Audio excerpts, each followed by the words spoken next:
Welcome to Ask a Black Man Los Angeles. In this episode, the men speak candidly about abstaining from sex. Generally, we are blinded by our want. I'm not gonna cloud my mind with sex and meaningless people entering my life. I'm like, no, I'm not gay. I'm not gay just because I'm not having sex with you. Can black men be celibate? We asked the men if any of them have ever tried celibacy. I tried it for 2 days. You know what? You got now we got to talk about words now. Now, celibacy is like going vegan. All right? Yeah, I'm about to get in there. That's a lifestyle. That's like you do that for religious reasons. You do that for like holistic reasons. But I haven't tried celibacy because you don't try celibacy. You do it. You be celibate. What I have done is I've been abstinent for maybe 8 or 9 months. Now, abstinent, you're literally just abstaining from a certain thing. It's like fasting, right?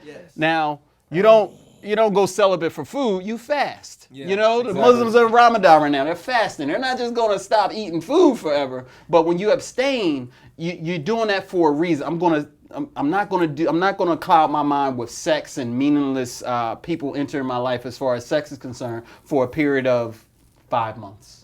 You know what I mean? See how you feel it. Maybe you need to get a harder. Well, you're married, brother. No, I'm just talking about before though. Right. But it's like I've done that because I needed to clear some things out. Yeah, you gotta. I've always been very distracted by women because the attention I get or that I seek. So, and if it comes easy, it's like right. It tend to get very distracted. It definitely builds you into a higher level of consciousness when it comes to the opposite sex. Right. Because generally we are blinded by our just want. Right. We see skin. Definitely. We see anything that reminds us of something to get somebody naked. Yes, yoga pants and all that. You know what I mean? So when you take that, when you become abstinent, and you just you clear your mind of that, you're able to see how a woman can be manipulative using that. You're focused on more of the in between the lines when it comes to the interactions, as opposed to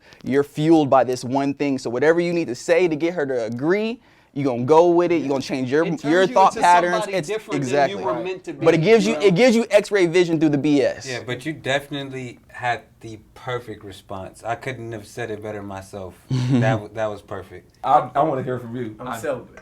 Yeah, okay.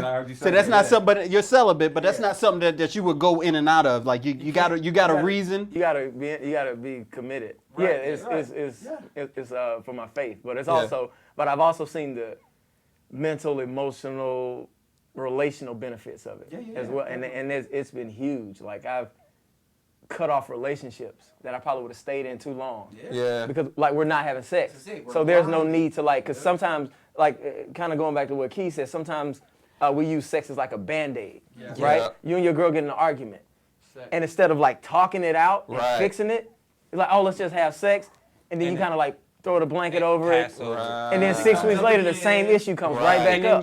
When you said that just made me think about say if you're a person that's completely able, and then you go blind, you're handicapped, all your other senses get stronger. Yes. And in a sense, sex is the sight. If you block that out and go blind, your senses for everything else will get stronger. Right. Then you can focus on the relationship. Then you can focus on this, that, everything except for the sex. Normally, a woman's response when I tell her that I'm celibate is sometimes it's been one of relief, because sadly I've seen women in relationships where they feel pressured to have sex with a man to keep him. Yeah. And I'm like, we don't need that. You don't have to give me sex to keep me. Yeah. What's gonna keep me is way more significant than that. That sex is very important. Let's be clear. Yes. But we need, in order for us to build to that point, of course, we need some more foundation. Yeah, first. We need more foundation. We need some more blocks on this. So the response. Some have been relieved, but in those instances, I've also come to find out that they're not necessarily interested in being celibate. They're more interested in just having a break from it. There'll be moments we'll be hanging out, we'll be down the road, and then they'll want to become intimate. And I'm like, no, I already told you. Yeah. And they're then there's this rejection. I'm like, no, I don't want to reject you. Me not wanting to engage in sex with you has nothing to do with you. It's no reflection on your attractiveness. I'm very attracted to you, but for my health and our relational health and emotional health, I can't do that. There have been some who give me that Rock does the eyebrow thing. I've gotten that. They're like, "Are you gay?" I'm like, "No, I'm not gay. I'm not gay just because I'm not having sex with you. Like, is that what you define as manhood? Like my pursuit of you for sexual conquest? No." And that's because there's so many. I mean, we're in LA. Yeah. And there's so many what dudes they out used there. to. Exactly. That's what they used to. Right. So That's what they're they like, used to. wait, what? Dude, Is he serious? Let me get more clear since you said that. Like, it's hard to redefine someone's self-definition of love because, like, if love to you has always looked like abuse, when I come in looking nice, it doesn't look like love anymore. So Exactly. you've received this There it download is. of what love is, and when I come with the true thing, it's foreign to you, so you reject it. Exactly. So it's like, I'm celibate. You're like, you're not trying to have sex with me? Like, what does that mean to me? Why does Yeah. it reflect negatively Right. on you? Exactly. And I've chosen to save myself from marriage. And that's where the lack of comprehension comes in. That's what you were saying earlier. That's what I'm I'm saying. saying. Yeah, that's what I'm saying. And it's really just time and pollution. It's everything's been polluted. Right. Yeah. It's trending to have a side this guy or a Right. side this girl. That's crazy. That's It's right. ridiculous. You're true. You're right. You know. You got to think of all the, like, when I grew up, we didn't have all of these messages. Yeah, there was explicit content out there, Right. but now you have so many accessible. messages. Yeah. You got everybody on the planet has a voice now, where everybody did not have a voice. Right. Everybody has a voice. Everybody's on stage now. Everybody. No Especially credibility. artists that are into rap and R&B Right. because they can set the tone for you Right. Oh, so badly. You going somewhere? Even worse though. Even You about worse to go than somewhere. Biggie did. Let You know what I mean? let me get these two lines out. Let me pull up and eat on that and dip. That's horrible. Right. Let me eat this like groceries. That's setting the tone for guys that's just not reachable for me. I'm not trying to jump to that. And that's the bar. whole. That's a whole generation. Like my generation, we I didn't know. go that far on mainstream Yeah. radio. You know what I mean? So you gotta Eat the think booty like groceries on the radio. Right. all like, the messages. There's that are coming out 14-year-olds thinking about eating a booty. Right. That's a shame. Are men ever nervous about being able to please a woman? I used to be nervous about my performance because I always wanted to be the best. Like, that was, I mean, men are egos, so we want to be the best. And we're like, yo, if we're going to do this, boom, we got to put in work and make sure that we the best. Whatever you want to, whatever you want me to do, I'm going to do it to make sure that you are totally satisfied. So, yes, there is pressure. Yeah, I think at one point we all did, Right. in the sense of just being men developing.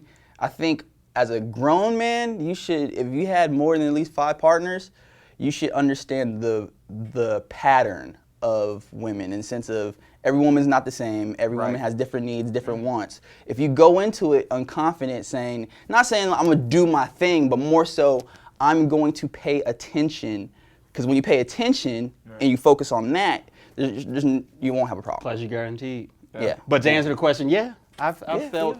It's like, no, I'm just kidding. Never. Right. I never feel nervous. Never. King of my domain. Not since I was 14. I'm not peer pressured at all to say yes. I've been nervous. I'm not sure, but maybe I might be the youngest guy in the panel. And How old are you? 23. Dang. These socks are 23, man. A lot of older women reach out to me, whether if I'm in traffic or I'm at a bar. What? They reach out to you in traffic? Yeah. That's dope. I drive a nice car. Oh, okay. Their interest isn't more so a relationship. They are more interested in feeling young again in a sense. And then me being the person that they reach out to, I'm nervous in a sense because I'm like, whoa, I have to reach this woman's expectations. I'm 23. She's expecting me been to around be for a a minute. young buck. And so I do at times get nervous, But if in my age bracket, I'm Kobe. But That's funny you said That's that. the question that crosses my mind. Like in the event that, I do end up getting married, I'm like, dude, When it happens. it's been a while. Right. Right. We gonna be all right Yeah, when that time comes, like we gonna be all Yeah, right. that's fair. Like, I'm like, and to make it a little more interesting, Yeah. a lot of the times frequently at the bar, women are married. Oh wow. Yeah. And it gets like Very that, and that makes me question marriage altogether because there's married women, 45, 37, all and they would flirt and they would, hey, let's do this, let's do that, and they're with homegirls that are married as well, and they would get at us. In the moment, I'm like, oh yeah, it's a trophy. Hey, that's a married woman. But then at the back of my head, I'm like, dang, is this what I'm looking forward to when I get married? It's a mind rattling experience, you know. I understand, because what's funny is I got married when I was 23, and my wife is actually 10 years older than me. So the older women thing, it just happened. It started happening. Like, it was nothing but older women being attracted to me, and that first time I was like, yeah, man, like, how am I gonna do? You know what I mean? You've been with dudes older than me. Exactly. So, you definitely, exactly. You seasoned. Is there any difference in sex with women of different races? Yeah. Different cultural backgrounds. I won't say races, because there's a difference. Like, I've dated white women that grew up in the same community as me, very urban, and you wouldn't be in the bedroom, wouldn't be able to tell the difference between them and a black girl. But then, having sex with different cultures, definitely different, like all the way. I'm not gonna lie. Don't lie, brother. I won't. It's no reason to. There's no points for that. In college, I attended Oklahoma State University. I went on the track and field team. Yeah. My freshman year, I got exposure after my first track meet. You're there, they say your name, so now everybody in the stadium, is familiar with you. Right. So then now I have women of different races, and it's not the same for me, because these women are not grown in my community in Los Angeles. These women are from Oklahoma. They're from the South. They're not even completely warmed up to me as a person, but they're just interested because whatever reason. And the sex is totally different. Their behavior in the bedroom is so animated. It's like it's really animated. I feel like I'm actually in a production versus what I'm doing.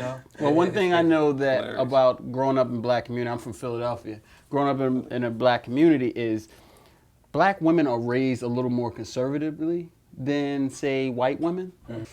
Where a Caucasian girl, another race girl, might be doing something at 15 or 16, and it might take a little longer for like a black girl to ain't too much pushback to on get that. there. Yep. So as a black man, they're saying no at at a certain age. Where I went to college in Massachusetts, where it was totally culture shock, where it was just like, oh, you've been doing that for how long? Right. You know what I mean? So it just hits you hard when you see the differences. So yeah, there's a huge difference. That's crazy. It's all been the same for me, and I love sisters. I'm married to a black woman, but ironically, the first woman I had sex with, or girl, was she was a white woman, and it all seemed the same.